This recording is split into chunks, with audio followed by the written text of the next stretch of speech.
안녕하십니까, 신영 선생님입니다. 자, 6월 평가원 모의고사가 이제 코앞으로 다가왔죠. 유평이 부담스러운 거는 맞지?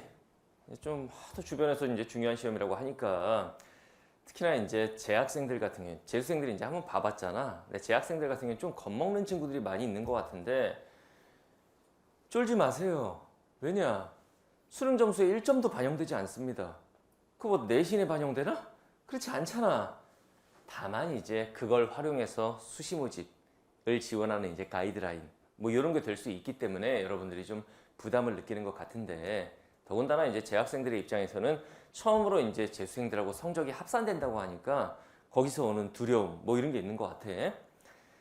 그냥 무서워하지 말고 내가 이걸 어떻게 활용할 것인지를 좀 생각을 해보는 시간을 가져야지. 무서워 이러다가 시험 딱 보면 뭐가 좋아지겠어. 그러면 안 되겠지? 선생님이 하도 이런 거에 대한 얘기가 많아서 시험 전에 할 일, 그 다음 시험 보면서 할 일, 시험 끝나고 나서 할 일, 이걸 좀 나눠가지고 설명을 해줄 테니까 이렇게 활용하도록 해요. 자, 일단 첫 번째, 시험 전에 우리가 뭘 해야 되느냐. 선생님한테도 오프라인 하고 나서 요청이 굉장히 많았어. 뭐가 많았느냐? 뭐가 많았게? 6평 대비 특강. 선생님, 6평을 대비해서 일회성 특강 3시간짜리 이런 거 한번 해주시면 안 됩니까? 다 안 한다고 했습니다. 왜 안 한다고 했을까? 이건 사기거든. 그러니까 예를 들면 이제 타이틀도 학원들에서 막 이렇게 다뤄. 6평, 이 1회 특강만 들어도 10점은 오른다. 말 같은 소리를 해야지. 야, 그건 양심상 못한다. 그거는 애들 데리고 사기치는 겁니다. 아니, 평가원 모의고사라고 하는 게 더군다나 국어 과목. 예를 들면 탐구 과목이라고 하면 나올 거라도 좀 어느 정도는 공부할 내용이 정해져 있으니까. 근데 국어 과목 6평을 대비해서 3시간 딱 특강하면 10점이 올라? 말도 안 되는 소리를 하고 있어. 선생님은 양심상 난 그런 거 하지 않겠다 라고 했어요. 이게 기본적으로 이 평가원 모의고사 자체가 나올 내용이 정해져 있는 시험이 아니잖아. 국어 영역 같은 경우에. 그치? 뭐 언어 매체 선택자들이야 거기서 문법이야 나올 것들이 정해져 있으니까 그것 좀 공부하고 볼고 이럴 수 있지만, 기본적으로 문학 그리고 독서 뭐 이런 영역들은 이게 잠깐 단발성으로 집중해서 공부한다고 성적이 갑자기 팍 뛰고 이런 게 아니야. 내신은 잘하면 하루 날밤 새도 점수가 좀 나올 수 있습니다. 시험 범위가 이렇게 정해져 있으니까. 근데 이건 그런 시험이 아니잖아. 단발성으로 어떻게 집중해서 공부해서 성적을 올려보자. 아이, 되도 않는 소리 하지 마시고 그냥 이것 정도 하고 시험 보자. 그럼 불안하진 않을 수 있다 라는 거. 자, 시험 전에 할 일, 일단은 첫 번째, 뭐 할 거야? 그냥 볼 거야? 평소 실력대로? 아니요. 그러긴 좀 불안하잖아. 뭐 할 거야? 간단히 정리할 거야? 네, 정리해서 참고해서 아, 뭐 그동안 공부한 거 이렇게 좀 모아놓은 거? 그런 거 괜찮아요. 뭐 할 거야? 문학 보기? 문학 뭐? 문학 수트 ES 그렇지. EBS가 연계되는 첫 시험이잖아. 선생님 3월에도 있고 4월에도 모의고사 봤는데요. 그 교육청 모의고사는 EBS 연계 시험이 아니잖아. 그러니까 일단은 EBS 문학을 중심으로 해서 EBS 복습 한번 하셔야 돼요. 선생님 복습이라뇨? 전 지금 이제 막 하고 있는데 뭐 했니 그동안? 지금쯤이면 수특이 어느 정도 딱 정리가 됐어야지, 그죠? 그래서 EBS 문학 중심으로 해서 뭐 독서 영역도 물론 연계가 될 겁니다. 복습을 좀 하셔야 되는 거예요. 알겠나요? 요거 하고 그 다음 두 번째 또 뭐 해야 될까? 뭐 하겠어. 개념어 복습해야지. 혹시라도 내가 개념이 부족한 영역이 있다면, 물론 개념이 중요한 영역은 뭐 독서 영역이나 화법과 작문 이쪽은 아니에요. 문학 선택지에 나오는 개념어들이 있잖아. 그러니까 지문의 내용을 알겠는데 그 개념어를 몰라갖고 문제 틀리고 이러면 안 되잖아요. 그 다음에 언매 선택자들은 언어, 즉 문법. 이쪽은 개념 복습을 좀 할 필요가 있습니다. 요것 정도 하고. 알겠죠? 그 다음 세 번째. 그 다음 또 뭐 해보는 게 좋을까? 실전 연습을 한 번은 해봐야 시간 안에라도 어떻게 풀어야 되겠다 이런 전략이 있을 거 아니니, 그죠? 그래서 제일 좋은 거는 작년 6평. 작년 6평이 난이도가 좀 있었는데 작년 6평 실전처럼 풀기. 실전하고 똑같이 시간 재놓고 풀어보는 거. 물론 작년 6평은 올해 EBS가 연계된 시험은 아니기 때문에 그 느낌이 살짝은 연계 부분에선 다를 수는 있지만 작년 6월 평가원이 이랬구나 라는 걸 확인해 보면서 실전 연습 한번 하고 그 다음에 시험 보시면 됩니다. 시험 전에는 이 정도 하시면 돼요. 알겠나요?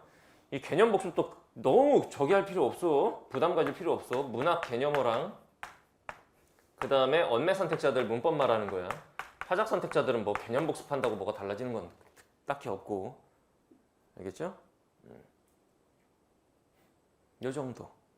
시험 보기 전에 가볍게 요 정도 하시면 돼요. 이게 뭐 며칠 날밤 샌다고 해서 막 점수가 확 오르는 그런 시험이 아닙니다. 그건 여러분들이 더 잘 알 텐데. 그죠? 자, 그 다음에 이제 두 번째. 시험 중에 시험을 보면서 우리가 어떤 자세로 1교시를 임할 것인가.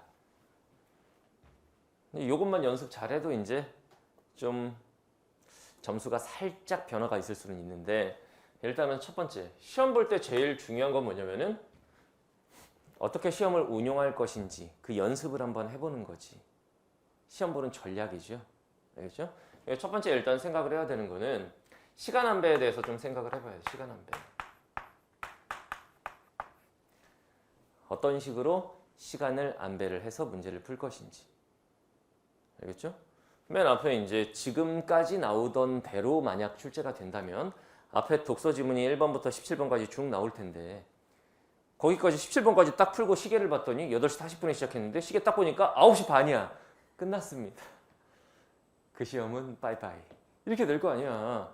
시간 안배를 어떤 식으로 해주면 좋으냐면은 일단 이게 문제 푸는 순서하고 관련지어서 얘기를 할게요. 문제 푸는 순서. 이걸 먼저 얘기하는 게 좋겠구나. 문제 푸는 순서를 시험지에 나와 있는 순서 그대로 1번부터 45번 이렇게 풀면 박살날 거야. 지금까지 시험 그대로 간다면 1번부터 17번 독서. 변화를 줄지 모르겠어요. 설마 문학을 앞으로 뺀다거나 이렇게 하진 않겠지? 그럼 모르는 거야. 평가원 마음이니까. 지금까지대로라면 1번부터 17번이 독서, 그 다음 18번부터 34번까지가 문학, 그 다음 35번부터 45번까지가 선택과목, 화작 또는 언매 이렇게 갈 텐데 독서 풀고 문학을 풀고 선택과목 푼다? 큰일 난다. 여러분들이 잘 알고 있죠? 어디가 제일 어렵게 출제되는지. 어디가 제일 어려워? 독서. 선생님 이번에는 문학이 더 어려울 수도 있잖아요. 그럴 일은 없을걸? 왜냐면 기본적으로 평가원에서 독서로 애들을 박살낼 거야 이렇게 내는 게 아니거든. 그러니까 평가원에서는 문학, 독서, 선택과목, 난이도 안배를 골고루 합니다. 평가원이 바보니? 새 영역, 어느 특정 영역만 매년 주구장창 거기만 어렵게 내게? 그게 아니지. 평가원 출제 교수님이 작년 수능 끝나고도 얘기를 했어요. 뭐라고? 전 영역 골고루 난이도를 안배하였다. 근데 오답률 상위 10문제 봐봐. 70% 이상이 비문학이지. 독서 영역. 그 전년도도 그랬고 그 전년도도 그랬고 작년 9평, 6평 다 똑같았어. 이 결론이 뭐냐면은 평가원에서 난이도 안배를 골고루 해도 여러분들이 독서 영역을 많이 틀리는 거야. 이유는 여러분들이 다른 영역에 비해서 독서 영역을 못하는 거예요. 그래서 우리는 왜 독서 영역을 못하나요? 그건 니네 잘못이 아닐 수도 있어. 우리나라 교육과정 자체가 보면은 학교에서 뭘 배웠는지 한번 잘 생각해봐. 국어 시간에 주로 뭘 배웠니? 문학을 배웠으니까. 그러니까 독서 영역 자체를 문학만큼 비중을 두고 배우질 않았어요, 여러분들이. 그러다 보니까 문학 영역을 독서 영역에 비해서 상대적으로 잘하는 거지. 거꾸로 말하면 너네가 독서 영역을 못하는 거야, 그냥. 그럼 못하는 영역을 선생님 매도 먼저 맞아야죠. 1번부터 17번. 그냥 매 맞고 죽는 수가 있어요. 처음에 시작, 매 맞고 그만 이렇게 돼요. 그건 안 되잖아. 알겠죠? 그러면 어떻게 가는 게 좋으냐? 문제 푸는 순서 둘 중 하나예요. 일단 나는 EBS 연계학습이 확실하게 끝나 있다. 수특 연계학습 충분히 했다. 이런 사람들은 문학을 먼저 풀고 그 다음에 이제 선택 과목을 풀고 마지막에 독서 영역을 푼다. 이렇게 알겠지? 주로 이제 언어 매체 선택자들은 이 순서가 좋죠. 왜냐면 언매가 문학보다는 좀 난이도가 있을 테니까. 알겠죠? 그 다음 두 번째 화작 선택자들 같은 경우에는 화작이 문학보다는 쉽거든. 그러니까 이제 선택 과목을 먼저 풀고 그 다음에 문학을 풀고 그 다음에 마지막에 독서 영역을 푸는 뭐 이런 방법. 주로 이제 선생님이 추천하는 건 언매 선택자들은 이 순서가 좋겠고 화작 선택자들은 이 순서가 좋겠다. 알겠죠? 그랬을 때 이 분야별로 좀 설명을 해주면은 이 문학 영역 같은 경우에는 그 영역 내에서 어떻게 푸는 것이 좋으냐, 그것도 이제 18번부터 34번을 쭉 순서대로 푸는 게 아니라 묶어서 이 안에서 갈래별로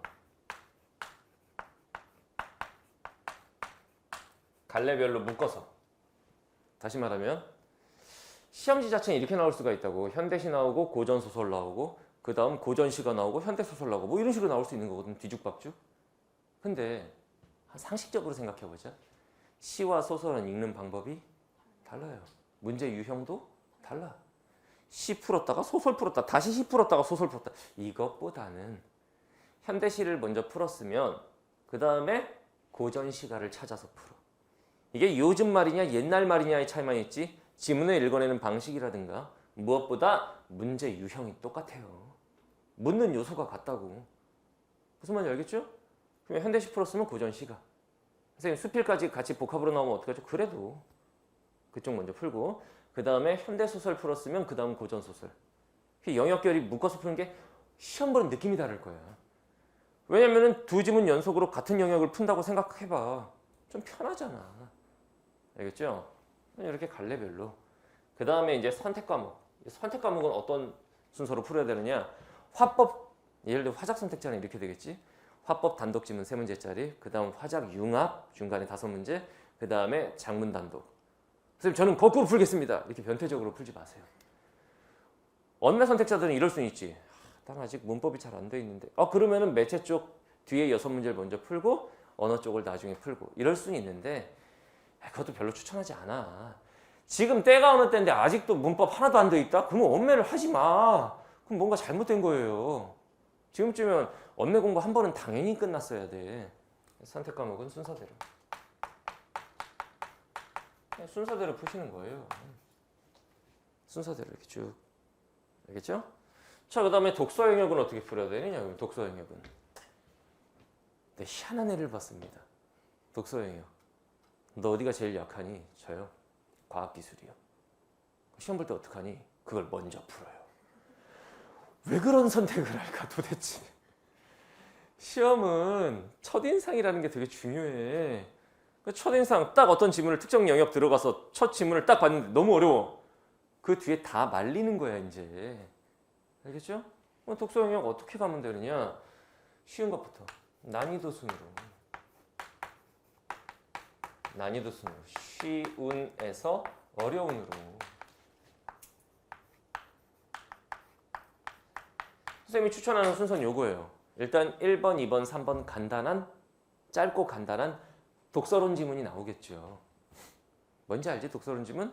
걔가 제일 쉬우니까 걔 먼저 풀고 그 다음에 일단 뭐가 있는지 슥슥슥 봐. 가나형 지문. 인문 지문인데 난이도가 좀 있어 보이는데 이런 판단. 그 다음 세 번째 지문. 법지문 나왔어. 나 법지문 되게 싫어하는데 뭐 이럴 수 있잖아. 그 다음 네 번째 지문. 과학기술 지문이야. 기술 지문인데 나 기술 지문 진짜 문과로 싫은데 뭐 이럴 수 있는 거거든. 이때 이제 순서를 정해주는데 선생님이 추천하는 건 가나형 지문을 두 번째로 푸는 거. 보통 애들이 가나형 지문을 마지막에 풀어. 근데 그 심리는 알겠어. 왜 마지막에 풀까? 너무 길어. 너무 길어. 이렇게 길고 문제가 6개나 있으니까 부담스러운 거야. 그거 마지막에 풀면 박살이 날 것이다. 시간이 좀 부족할 텐데. 그럼 마지막에 그 지문을 대강 보면서 찍듯이 풀면 어떻게 되느냐? 잘 들어. 가나형 지문 6개 중에 4문제 이상이 기본 문제야. 그럼 그 뒤쪽은 4문제, 4문제인데 3, 6, 4, 4잖아. 무슨 말인지 알겠지? 그런데 4, 4로 나오는 뒤에 두 지문은 난이도가 있을 경우에 4개 중에 뭐 1개 맞고 이럴 수도 있는 건데 이 6문제짜리 가나형 지문은 6개 중에 4개가 기본 문항이야. 예를 들면은 내용 전개 방식 문제 첫 번째로 나올 테고 그 다음 일치 문제 나올 테고 어휘 문제 나올 테고 그 다음에 기억, 니은에 대한 설명 뭐 이런 문제 하나 나올 테고 이 기본 문항이거든. 아무리 어려워봐야 추론 문제하고 보기 박스 문제 정도 어려운 거고 쉽게 말하면 살릴 수 있는 문항의 개수가 많아요. 맞을 수 있는 문제가 많아. 여기서는 6개 중에 그 내가 기본 문항만 맞아도 4개를 맞을 수 있지만 그 뒤에 법지문, 경제지문 또는 과학지문, 기술지문 이쪽에서는 자칫하면 4개 중에 하나밖에 못 맞을 수도 있다고. 그럼 뭐를 먼저 풀어야겠니? 이런 게 다 점수랑 직결되는 얘기거든. 시험 볼 때. 선생님이 추천하는 건 독서론 풀고 그 다음 가나형을 두 번째로 풀고 그 다음에 이제 법경제 또는 뭐 꼭 법경제가 아닐 수가 있죠. 사회지문에서는. 그러니까 사회지문하고 저거 나올 텐데 과학기술 영역 요즘엔 과학기술 중에서 하나 나오니까 그 중에서 자신 있는 거 먼저 풀고 제일 자신 없는 걸 뒤로 뺀다. 그래서 안 풀어보고 어떻게 알죠? 여러분들 첫째 줄만 봐도 알아. 첫째 줄 딱 봤을 때 환율은 오우 쉣 이렇게 되는 거야. 경제지문 나 싫어 이거. 첫째 줄만 딱 봐도 판단 쓴다고. 순서를 잘 정해서 이렇게 푸시면 된다. 그러면 이제 시간 안배는 어떻게 하느냐? 어떻게 하느냐? 자, 문학 먼저 푼다는 가정하에 문학 영역 25분. 25분. 8시 40분에 시작했어. 시계를 문제마다 보는 애들이 있어요. 한 문제 풀고 시계 보고, 한 문제 풀고 시계 보고, 한 문제 풀고 시계. 노라인가? 그러면 이거 불안해서 시험 보겠니? 또는 지문별로 보는 애들. 한 지문 풀고 시계, 한 지문 풀고 시계, 한 지문 풀고. 그럼 10번 넘게 시계를 본다는 얘기인데 그건 안 돼. 영역별로 한 번씩만 봐. 알겠죠? 그래서 문학 영역을 풀고 나면 문학을 먼저 푼 학생들의 경우 8시 40분에 시작했어. 문학 영역 17개. 아, 다 풀었다. 그때 시계 한번 딱 봐. 9시 5분 정도 됐어야 돼. 그 앞뒤로 조금씩 오차는 있을 수 있겠지만. 알겠죠? 그 다음에 이제 선택 과목. 선택 과목 풀겠지? 선택 과목은 화작, 언매, 공통 15분. 둘 다 15분 안에. 그래서 언매 애들이야 그럴 수 있겠지만 화작인데 저는 화작을 어떻게 15분 안에 풀어요? 풀 수 있습니다. 그러니까 어떻게 하면 15분 안에 풀 수 있는지는 내가 한마디로 말할 수 있는 게 아닌데 선생님 그 타임어택이라는 시간 단축 강의 또는 이제 화작 선생님 모의고사 따로 강의가 있고 명쾌한 화작 강의도 있고 화작 선택자들은 그런 데서 이제 15분 안에 푸는 방법을 배울 수 있어. 알겠죠? 15분. 그 다음에 독서 영역. 선생님 그러면 9시 5분 정도. 그 다음에 선택 과목 딱 풀고 나면 시계 보면 한 9시 20분 돼 있어야겠지. 뭐 앞뒤로 플러스 마이너스 1, 2분은 있을 수 있겠지. 그래서 40분 남았는데 40분 동안 독서 푸나요? 마킹 안 해?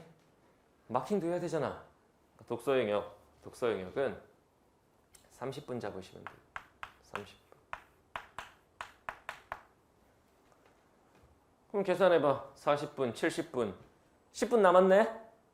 아, 선생님, 그럼 10분 동안 이제 2교시를 수학을 위해서 자야겠군요. 죽여버릴 거야. 10분 동안 이제 뭐 해야 돼? 그렇지. 자, 일단 3분 마킹. 마킹 3분 하시고. 알겠죠? 그 다음에 7분 검토죠.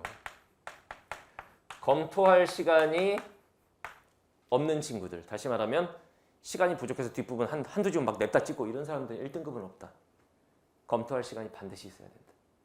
알겠나요? 이 전략을 이용해서 시험 보세요. 이것만 잘 지켜도 선생님이 장담하는데 한 3점에서 5점은 달라져. 이것만 잘 지켜도. 그 다음 문제 푸는 과정에서 우리가 생각해야 되는 건 딴 거 없어. 이런저런 고민과 막 이런 거 해봐야 계속 말리기만 해. 모든 문제의 답은 지문 속에 있다. 라는 국어의 기본적인 원리. 나의 주관적 생각으로 풀지 않아야 되는 게 당연하잖아. 철저하게 지문을 근거로 문제를 풀어간다. 이 생각만 하면 돼. 왜 안 풀리지? 내 생각이 잘못됐나가 아니라 지문 어딘가에 답의 근거가 있을 텐데 내가 놓쳤겠구나. 그럼 그와 관련된 답의 근거를 잡아내는 거예요. 무슨 말인지 알겠죠? 이렇게 시험을 봅니다. 됐지? 그 다음에 이제 시험 후에 할 일. 시험 후. 시험 후에 할 일. 뭐 해야 돼? 그렇죠. 일단 첫 번째. 오답 노트까지 만들진 않아도 돼요. 국어 영역은 참 애매한 게 예를 들면은 가나형 지문 길어. 한 문제 틀렸어. 그러면 지문 이만큼 붙이고 그 한 문제 갖다 붙이고 너무 좀 비효율적이지 않은가. 뭐 이제 언매 선택자들 언어에서 틀린 문제 문법 이런 거에 오답 노트 할 수 있겠지만 화작만 해도 오답 노트 하기가 좀 애매하지. 오답 노트까지는 안 만들어도 되는데 일단 해야 되는 건 시험지 분석이에요. 선생님 채점 안 하나요? 채점은 당연히 해야지. 시험지 분석을 합니다. 이 분석에서 제일 중요한 게 뭐게? 나 이거 틀렸네 이게 아니에요. 제일 중요한 게 뭐야? 약점 파악이야. 이 약점이라고 하는 거는 학생 개개인별로 다 다르겠지 물론. 약점 파악. 어떤 애들은 이럴 수 있습니다. 아우 씨 일치 문제 또 틀렸어 이럴 수 있거든. 그러면은 가슴 깊이 반성을 하고 난 일치 틀리는 놈이야. 막 이러면서 가슴 깊이 반성을 하고 나는 보기 박스 왜 이렇게 다 틀리냐. 반성을 하는 거야. 나는 보기 박스 사례 적용 문제만 나왔다 하면 틀려. 뭐 이런 친구들 있을 수 있겠지. 나 언매 저번에 공부했었는데 겨울방학 때 다 까먹어갖고 또 이거 2개나 틀렸어. 이럴 수 있잖아. 화작 선택자들은 나는 화작이 25분이나 걸렸네. 시간이 약점일 수도 있는 거고. 약점 파악을 해. 약점 파악한 다음에 이제 어떻게 해야 돼? 본인의 그 약점 파악하면 된 거야? 그리고 이제 9월 평가원 때 또 확인을 해. 역시 난 일치가 약해. 그리고 수능시험장 가서 마지막으로 확인을 해. 나는 일치가 약한 인간이었어. 이게 사람이야? 이러면 안 되지.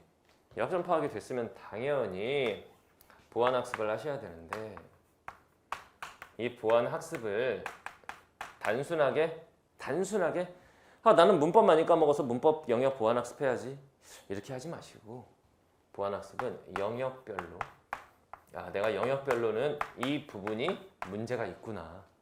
그리고 선생님이 볼 때 더 중요한 건 문제 유형별로 나는 보기 박스 문제, 나는 일치 문제, 나는 내용 전개 방식 문제, 나는 시각 자료 문제, 이런 문제 유형별로. 무슨 말인지 알겠지? 이거에 대한 보완 학습을 하세요. 해설 강의는 당연히 들으셔야 됩니다. 나뿐만 아니라 모든 선생님들께서 해설 강의를 3월이나 4월 교육청 모의고사보다 더 상세하게 하실 거야. 중요한 시험이니까. 알겠나요?